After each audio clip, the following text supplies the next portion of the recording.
अब सॉल्व करने वाले हैं उदाहरण नंबर तीसरा। ठीक है, उदाहरण नंबर तीसरा क्या कह रहा है, बहुत ही इंपॉर्टेंट है, एक दो बार इसको चेक करेंगे, रिपीट करेंगे तो समझ जाएंगे। ठीक है, तो सारे स्टेप बेस मैं आपको समझाने वाला हूँ, तो एक बार आपका ध्यान इधर होना चाहिए।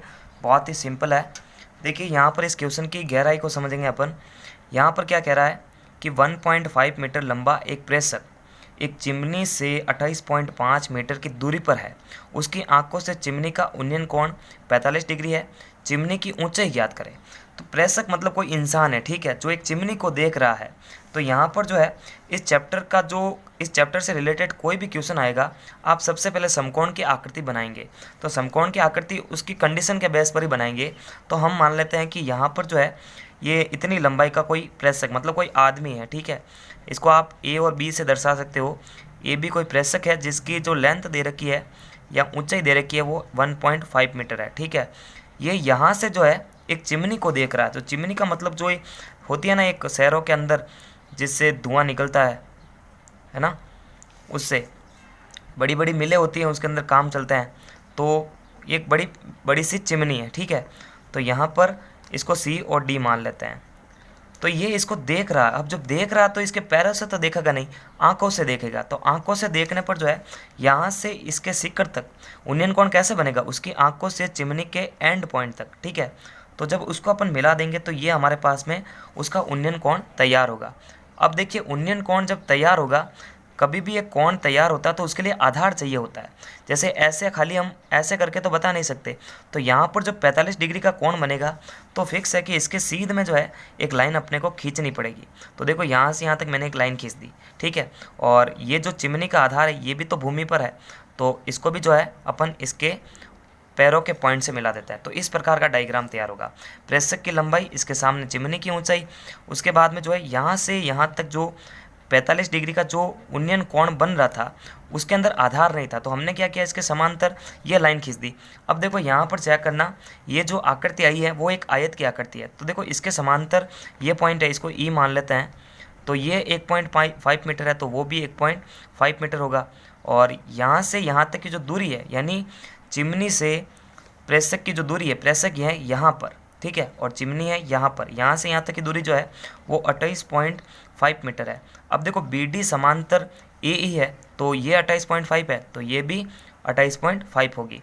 अब हमसे कह रहा है कि ये टोटल जो लेंथ है चिमनी की ऊंचाई, इसको ज्ञात करो। तो हम यहाँ पर सॉल्व करेंगे इसको। तो सबसे पहले अपन लिखेंगे कि माना कि चिमनी की ऊंचाई जो है, यानी ऊंचाई ज्ञात करनी है, जिसको ज्ञात करना उसको अपन यानी ये सी डी है। देखो इसमें कैसे करेंगे अपन, माना कि चिमनी की जो ऊंचाई है वो आप डायरेक्ट एक्स तो मान नहीं सकते, क्योंकि देखो ये चिमनी की जो ऊंचाई है सी डी है, और ये सी डी जो है ना सी ई प्लस ई डी से मिलकर बनता है। तो यहाँ पर क्या करना, अपन सी डी को जो है क्या लिख सकते हैं, सी डी को लिख सकते हैं सी ई प्लस ई डी। यानी जो सी ई का रिजल्ट आएगा, उसके अंदर ई डी की लेंथ जोड़ेंगे। जो ई डी कितना हमारे पास में 1.5 मीटर। ठीक है, तो इसका मतलब सी डी हमारे को ज्ञात करना है, जिसके अंदर ई डी तो ज्ञात ही है और सी ई की लंबाई ज्ञात करनी है। तो इस चैप्टर के अंदर आपको जो है करना क्या होता है, बस एक समकोण का पता लगना चाहिए। तो देखो यहाँ पर एक समकोण की आकृति बन रही है ए ई सी। देखो यहाँ पर ए ई सी, इसके अंदर हमारे को सी ई ज्ञात करना है। तो कैसे ज्ञात करेंगे, लाल बट्टा कक्का के फॉर्मूले से ज्ञात करेंगे। ठीक है, तो अब जो है यहाँ पर लिखेंगे प्रश्नानुसार मतलब प्रश्न की शर्त के अनुसार यहाँ पर जो अपन है किस वाले समकोण त्रिभुज का यूज करेंगे, ए ई सी। कारण इसका कि ई सी की लंबाई हमारे को चाहिए, यानी सी ई या ई सी एक ही चीज़ है। तो ये इसमें आ जाए ना, तो ये इसमें जुड़कर जो है इसकी टोटल लेंथ दे देगा। ठीक है, तो देखो त्रिभुज, या अपन लिखेंगे समकोण त्रिभुज ए ई सी में। तो यहाँ पर देखो त्रिकोणमितीय अनुपात का मतलब क्या होता है कि ज्ञात भुजा बट्टा अज्ञात भुजा, या फिर अज्ञात भुजा बट्टा ज्ञात भुजा। तो यहाँ से यहाँ तक की जो एक चीज़ है उसको सी ई रखते हैं अपन। तो यहाँ पर देखो इसके आधार में ये चीज़ रखेंगे। कारण देखो ये चीज़ ज्ञात है, ए ई की लंबाई दे रखी है। देखो यहाँ पर मैं लिखना चाहूँगा सी ई को तो हमारे को ज्ञात करना है, और ए ई जो है वो दे रखी है 28.5। तो हम कैसे ज्ञात करते हैं, एक अज्ञात भुजा होती है और एक ज्ञात भुजा होती है। तो यहाँ पर देखो अगर इस थीटा के सामने अगर मैं इसको ऐसे लिखूँ कि लंब बट्टा आधार, तो लंब बट्टा आधार किसका फॉर्मूला है, टेन थीटा का होता है, और टेन थीटा यहाँ पर टेन 45 का लिया जाएगा। तो यहाँ पर देखना मैं सी ई को ऊपर रखूँगा, यानी लंब बट्टा आधार रहेगा हमारा ए ई। तो यहाँ पर बता देंगे कि लंब बट्टा आधार जो है वो किसके बराबर होता है, टेन थीटा के बराबर होता है। और यहाँ पर थीटा जो है कितना दे रखा है, 45 डिग्री दे रखा है। तो यहाँ पर टेन 45 ले लेंगे अपन, और टेन 45 का मान कितना होता है, 1 होता है। त्रिकोणमिति की सारणी आपको आनी चाहिए। तो यहाँ पर देखो जो जो चीज़ हमारे को ज्ञात करनी है वो इसके अंदर रख देते हैं। तो सी ई की तो लंबाई ज्ञात करनी है, ए ई हमारे पास में है 28.5 और टेन 45 का मान हो गया 1। अब देखो इसको वज्र गुणा करा देते हैं। तो सी ई की जो लंबाई हमारे पास में आएगी वो 1 से इंटू होकर बनेगी 28.5 मीटर। अब देखो जब सी ई हमारे पास में ज्ञात हो चुकी है तो अब करेंगे क्या, सी डी के बराबर, देखो सी डी के बराबर हमने क्या रखा था, सी ई प्लस ई डी। तो ई डी तो हमारे पास में पहले ही से ज्ञात था और सी ई को हमने ज्ञात किया अभी। तो यहाँ पर देखो सी ई कितना है 28.5 मीटर, 28.5 मीटर, और ई डी हमारे पास में 1.5 मीटर था। इन दोनों को जोड़ेंगे तो कितना आएगा, 30 मीटर। तो यहाँ पर सी डी की जो लेंथ है वो 30 मीटर आएगी, यानी जो चिमनी की लंबाई है वो इन दोनों को जुड़ने से आती है। और यहाँ से यहाँ तक 28.5 था और यहाँ से यहाँ तक 1.5 है, तो इन दोनों को जोड़ा तो 30 मीटर ऊंचाई आ गई। अब लेते हैं उदाहरण नंबर 4। ये बहुत इंपॉर्टेंट है, इसको बस आपको इसकी भाषा पर थोड़ा सा फोकस करना है। ये क्वेश्चन हमसे क्या कह रहा है कि भूमि के एक बिंदु P से एक 10 मीटर ऊंचे भवन का उन्नयन कोण 30 मीटर है, सॉरी 30 डिग्री है। भवन के शिखर पर एक ध्वज को लहराया गया और P से ध्वज के शिखर का जो उन्नयन कोण है वो 45 डिग्री है। ध्वज दंड की लंबाई और P बिंदु से भवन की दूरी ज्ञात कीजिए। तो सबसे पहले अपन क्या करेंगे, ये जो क्वेश्चन कह रहा है मान लेते हैं अपन इसको समकोण की आकृति में कन्वर्ट करना। तो यहाँ पर जो अपन है यहाँ से यहाँ तक इसकी भवन की ऊंचाई ज्ञात, मतलब इसको ऊंचाई मान लेते हैं। तो इसको यहाँ पर अपन जो है इसको नाम दे देंगे A और B, ठीक है। ये भवन की ऊंचाई है। अब ये कह रहा कि यहाँ पर धरती पर कोई एक बिंदु है, यानी भूमि पर एक बिंदु है P, जिसका जो उन्नयन कोण है वो भवन के शिखर से कितना है, 30 डिग्री है। तो यहाँ पर हमारे पास में एक आधार भी आ जाएगा। तो देखो एक समकोण त्रिभुज की आकृति हमने बना ली है। तो सबसे पहला काम हो ही गया कि समकोण त्रिभुज की आकृति बन चुकी है। तो यहाँ से यहाँ तक जो कोण है वो 30 डिग्री है। अब ये कह रहा है कि एक ध्वज है जो भवन के शिखर से कितनी ऊंचाई पर है, उसकी ऊंचाई तो ज्ञात करनी है। तो हम यहाँ पर क्या करेंगे, यहाँ से यहाँ तक एक ध्वज उसको बना लेते हैं ABC, यहाँ पर इसको C मान लेते हैं, ठीक है। तो ये कह रहा है कि एक ध्वज दंड है जिसका जो उन्नयन कोण है उसी P बिंदु से 45 डिग्री है, यानी हम इसको जो है P बिंदु से जब मिला देंगे तो यहाँ से यहाँ तक जो कोण एकत्रित हो रहा है या फिर जो कोण बन रहा है वो 45 डिग्री का बन रहा है। हमसे क्वेश्चन ने पूछा है कि यहाँ से यहाँ तक की दूरी और यहाँ से यहाँ तक की दूरी ज्ञात करके बताओ। तो हम यहाँ पर क्या करेंगे, सबसे पहले चेक करना एक भुजा की लंबाई जो है क्या दे रखी है वो चेक कर लेते हैं पहले कि 10 मीटर ऊंचे भवन। तो यहाँ पर AB की लंबाई दे रखी है 10 मीटर, यानी हमको जो है PB और AC ज्ञात करना है। तो सबसे पहले अपन क्या करेंगे, इसके अंदर जिसके अंदर देखो ज्ञात करना है PB ज्ञात करना है, तो उसके अंदर जो समकोण त्रिभुज कवर हो रहा है उसको चेक करेंगे। तो यहाँ पर देखो ABP के अंदर अगर अपन इस समकोण त्रिभुज को ले ले तो यहाँ पर एक चीज़ ज्ञात है, ये लंब है और ये आधार है। तो लंब बटा आधार tan थीटा होगा और यहाँ से यहाँ तक जो कोण है वो 30 डिग्री का था। इसका मतलब लंब बटा आधार से PB को ज्ञात कर सकते हैं। तो देखना अपन जो इसको क्या मानेंगे, बस क्वेश्चन के अंदर दो चीज़ हमसे पूछ रखा है कि PB और AC की लंबाई ज्ञात करो, यानी जो ध्वज है उसकी लंबाई और बिंदु P से भवन के एंड पॉइंट से जो दूरी है वो भी हमारे को ज्ञात करनी है। तो हम जो है सबसे पहले लिखेंगे यहाँ पर माना कि ध्वज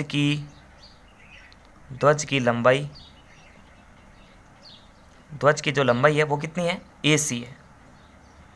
और ये जो कह रहा है कि बिंदु P से भवन की दूरी, तो उसको भी मान लेते हैं। बिंदु P से भवन की जो दूरी है, भवन की दूरी जो है वो क्या मान रखे अपने, PB मान रखी है। तो PB। अब जो देखो यहाँ से PB बहुत ही सिंपल तरीके से बाहर आ रहा है। तो देख लो यहाँ पर प्रश्नानुसार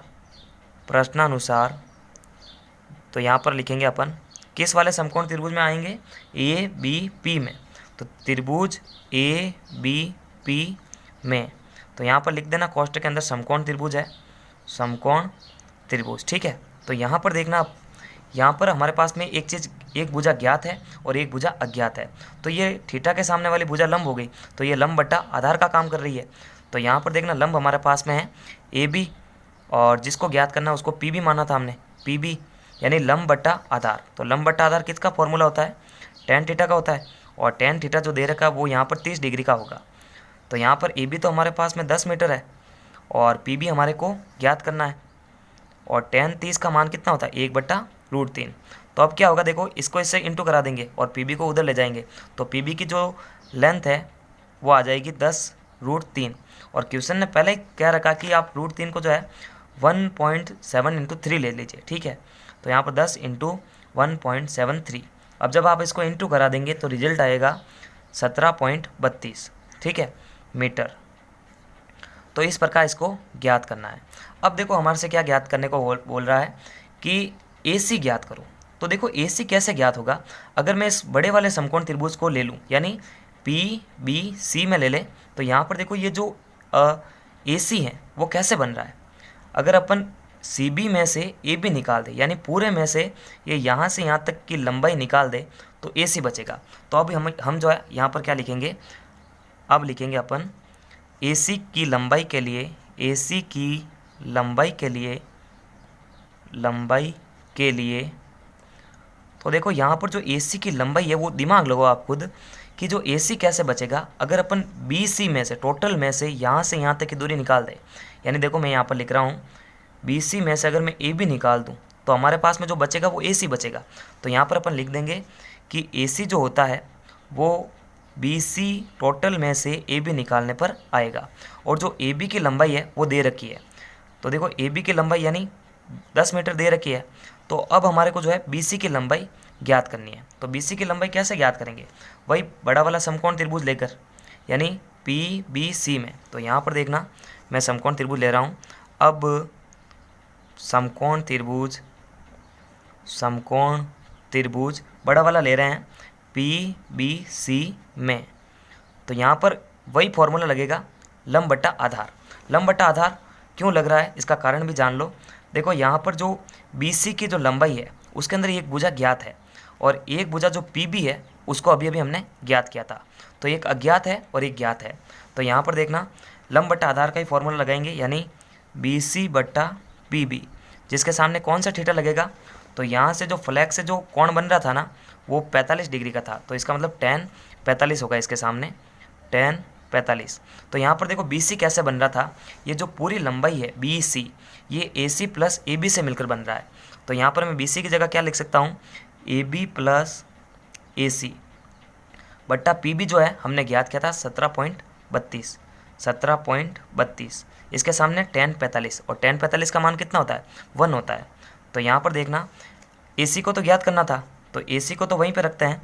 AB हमारे पास में दे रखा था 10 मीटर, जो क्वेश्चन के अंदर दे रखा है भवन की ऊंचाई। तो यहाँ पर देखो 10 मीटर, 10 + AC, और ये 1732 उधर जाके इंटू हो जाएगा 1732। अब देखो ना यहाँ पर जो AC है वो बच जाएगा अपनी जगह पे। इस 10 को उधर ट्रांसफ़र करेंगे, यानी 17.32 में से 10 निकाल देंगे, और जब निकलेगा तो कितना बचेगा 7.32 मीटर। तो 7.32 मीटर है वो फ्लैग की ऊंचाई आती है, यानी ध्वज की ऊंचाई आ जाती है। ठीक है, तो इसको इस तरह से हैंडल करना है, बहुत ही सिंपल था। अगर आप डायग्राम बना लेते हो तो पहले डायग्राम से तो PB निकल जाता है, और जो दूसरे डायग्राम से है वो AC निकल जाता है। और AC कैसा बनता है कि BC टोटल में से AB निकालने पर बचता है। ठीक है, तो पहला स्टेप है कि इस वाले समकोण त्रिभुज में आप चलो, फिर ज्ञात भुजा बटा अज्ञात भुजा, यानी ये ज्ञात थी और ये अज्ञात थी।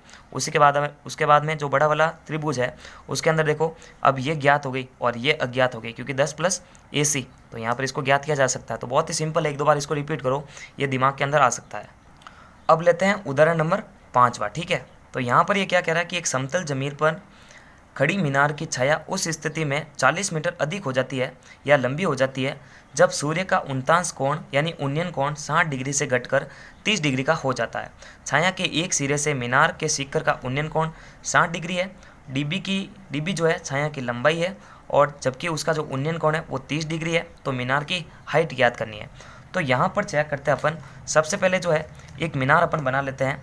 तो मीनार सीधी होती है, तो यहाँ पर देखना इस AB को अपन मीनार मान लेते हैं। ठीक है, तो यहाँ पर देखना ए बी को मीनार मान रहे हैं। अब देखो इसकी छाया कैसे बनेगी, जैसे मान लेते हैं सूर्य इसके पीछे होगा, है ना, यहाँ पर एक सूर्य है, ठीक है। तो यहाँ पर ये जब इस पर किरणें आ रही है तो छाया इस तरह से बनेगी। तो ये कह रहा था कि पहले जो छाया थी वो इतनी थी, ये इतनी, क्योंकि इतनी होने पर ही 60 डिग्री का कोण बनेगा। तो यहाँ पर एक पॉइंट है सी, ठीक है, ये इतना 60 डिग्री का एंगल क्रिएट कर रहा था। अब ये कह रहा है कि थोड़ी देर बाद में जो है ये सूर्य इधर आ गया, तो इधर आने पर जो है इसकी छाया अब ऐसा आएगी। तो ऐसे आने पर जो है ये 60 डिग्री से घटकर कितना हो जाएगा, 30 डिग्री का हो जाएगा। तो आधार को थोड़ा सा बड़ा कर लेते हैं। तो यहाँ से जो है जब सूर्य इस तरह से गति करता हुआ इधर चला जाता है तो अब किरणें इस तरह से आएगी, तो जो छाया की लंबाई बनेगी वो थोड़ी सी लंबी बन जाएगी।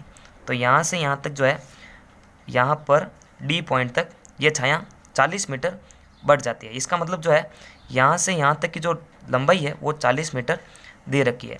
अब देखो यहाँ पर ये हमसे क्या कह रहा है कि जब ये इतना छाया इतनी लंबी हो जाती है तो यहाँ से ये 60 डिग्री से घटकर 30 डिग्री का हो जाता है। तो हमसे कह रहा है कि ये जो ए बी है, यानी जो मीनार की लंबाई है, इसको ज्ञात करो। तो माना मीनार की लंबाई ए बी, ठीक है। तो यहाँ पर देखो पहले सारी चीज़ें लिख देते हैं। माना मीनार की लंबाई, या सॉरी लंबाई नहीं ज्ञात करनी है हमारे को, ऊंचाई ज्ञात करनी है। ऊंचाई जो है ए बी, क्योंकि यहाँ पर डायग्राम से दिख रहा है कि ए बी जो है मीनार की क्या है, हाइट है। अब देखो कभी भी आपको ऐसे क्वेश्चन के अंदर कंडीशन बन रही है जिसके अंदर दो समकोण हैं, तो दोनों की कंपैरिजन करानी है। यानी देखो ए बी सी में ए बी आ रहा है, और वापस देखो बड़े वाले में ए बी डी में भी क्या आ रहा है, ए बी आ रहा है। तो ए बी दोनों में कॉमन है। तो हम सबसे पहले क्या करेंगे, त्रिभुज ए बी सी में देखेंगे और एच का मान ले लेंगे, ठीक है। तो यहाँ पर देखना त्रिभुज प्रश्नानुसार। अब देखो इसके जो क्वेश्चन के जो जितने भी क्वेश्चन के अंदर जो जो कंडीशन दे रखी है, आप चाहो तो यहाँ पर लिख सकते हो कि सूर्य का जो उन्नयन कोण है वो 60 डिग्री से 30 डिग्री होने पर मीनार की हाइट ज्ञात करनी है, और डीसी की लंबाई 40 मीटर दे रखी है। देखो यहाँ पर लिख सकते हैं। ये सारा जो ब्यौरा है वो लिखना चाहिए, इससे थोड़ा सा फ़र्क पड़ेगा। और जो बी डी है टोटल बी डी कितनी है, ये बी डी जो है D C plus C B के मिलकर योग से बनती है। तो D C plus C B, ठीक है, यानी डी सी हमारे पास में 40 मीटर है, 40 मीटर प्लस सी बी। देखो बी डी का यूज होगा, अभी बताऊंगा। तो प्रश्नानुसार पहले डायग्राम में अपन चलते हैं, ठीक है। तो यहाँ पर त्रिभुज यानी समकोण त्रिभुज इस छोटे वाले में ए बी सी में, अब देखो ए बी को ज्ञात करना है, ठीक है। तो ए बी को तो वहीं पर रखते हैं, या फिर आप जो है ए बी को एच मान लो, ठीक है, एच मान लिया मैंने। तो देखो ये लंब है और ये आधार है ना। अब देखो ये ज्ञात ही नहीं है, ये चीज़ ज्ञात नहीं है, तो भी अपने को लिखना पड़ेगा, क्योंकि जब दो समकोण त्रिभुज इस तरह से एक ही दिशा के अंदर बन रहे, यानी देखो ए बी सी इसी दिशा में, ए बी डी बी इसी दिशा में, तो अपने को जो है इसका अनुपात लिखना पड़ता है। तो यहाँ पर tan थीटा का ही यूज़ करूँगा मैं, क्योंकि दूसरा कोई थीटा लगाने से हमारे पास में ए बी नहीं आ रहा है। जबकि ये जो ए बी बट्टा आधार लगाएंगे ना, तो हमारे पास में जो है tan थीटा का फॉर्मूला भी लगेगा और बी सी भी आ जाएगा। देखना कैसे, ए बी बट्टा बी सी यानी लंब बट्टा आधार, और लंब बट्टा आधार हमेशा tan थीटा का होता है। कितना है थीटा यहाँ पर, tan 60 डिग्री है, और tan 60 का जो मान कितना होता है, tan 60 का जो मान होता है वो होता है √3, ठीक है। तो यहाँ पर देखना ए बी हमारे पास में जिसको हमने माना एच मान लिया है, बी सी हमारे पास में ज्ञात नहीं है, और इधर जो है √3 आ जाएगा, ठीक है। तो देखो एच को जो है अपनी जगह पे ही रखेंगे, और इस बी सी को जो है उधर जाके इससे गुणा करवा देंगे। तो बी सी √3। अब देखो इसको समीकरण 1 मानेंगे, क्योंकि पहले वाले समकोण त्रिभुज से जो एच की लंबाई आ रही है उसको समीकरण 1 मानना है। अब जो दूसरे वाले समकोण त्रिभुज से जो एच आएगा उसको समीकरण 2 मान लेंगे, ठीक है। तो यहाँ पर देखना मैं दूसरा समकोण त्रिभुज ले रहा हूँ ए बी डी में, तो इसमें भी लंब बट्टा आधार ये पूरा है बी डी, तो बी डी भी जो है सी डी और सी बी से मिलकर बनेगा। तो यहाँ पर जो है अब पुनः त्रिभुज ए बी सी में, अब देखो वापस जब इस ए बी सी में अपन झांक रहे हैं तो यहाँ पर भी लंब बट्टा आधार ही लगाना है। लंब वही है ए बी, और आधार जो है वो पूरा बी डी है। देखो ये बी डी पूरा आधार है, और जो बी डी है वो किन दो योगों से बनता है, यानी दो भुजाओं से मिलकर बनता है, C D plus B C. यानी मैं वापस इसको तरीके से लिखूँ तो देखो ए बी बट्टा इस बी डी की जगह अपन लिख रहे हैं 40 प्लस बी सी, क्योंकि देखो सी डी की लंबाई दे रखी थी इसलिए मैंने सी डी की लंबाई 40 मीटर रख दी, बराबर tan 30 डिग्री, क्योंकि देखो बड़ा वाला जो समकोण त्रिभुज है उसके अंदर थीटा 30 डिग्री दे रखा है, तो यहाँ पर tan 30 डिग्री हो जाएगा। और tan 30 का जो मान होता है वो कितना होता है 1/√3, ठीक है। तो यहाँ पर देखना ए बी तो अपनी जगह पे ही है और ए बी को हमने जो है h माना था, h/40 प्लस बी सी बराबर tan 30 का मान 1/√3, ठीक है। तो यहाँ पर देखना अब अपन क्या करेंगे, h को तो वहीं पे रखेंगे और इस 40 प्लस बी सी को उधर पक्षांतर कर देंगे, ठीक है, यानी इससे वज्र गुणा करवा देंगे। तो h तो अपनी जगह पे ही है, इसको इधर ट्रांसफ़र किया तो 40 प्लस बी सी बट्टा √3, ठीक है। तो देखो h के बराबर ये दूसरा वाला समीकरण आ चुका है।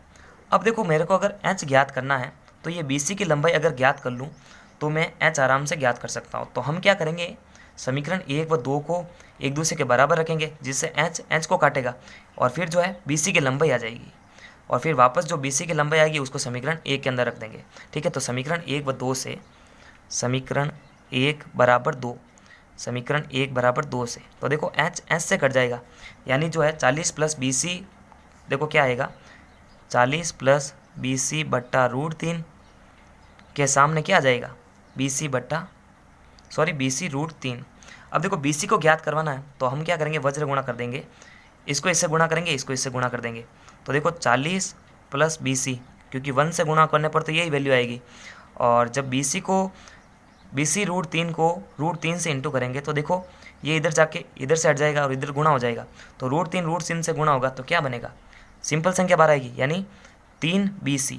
अब देखो पक्षांतर करेंगे, इस 40 को यहीं पे रखेंगे, इसको उधर ट्रांसफ़र कर देंगे। तो यहाँ पर 40 तो अपनी जगह पे ही है, 3BC में से 1BC निकल जाएगा, 1BC निकलेगा। तो अब देखो इस 40 को मैं इधर रख रहा हूँ, 3BC में से 1BC निकलेगा, कितना बचेगा 2BC के बराबर आएगा 40। अब देखो BC का मान निकालना है तो ये 2 उधर जाके भाग में लगेगा, तो BC बराबर 40/2, इसका भाग लगेगा तो 20 मीटर आएगा, यानी जो BC का जो मान है हमने 20 मीटर ज्ञात किया है।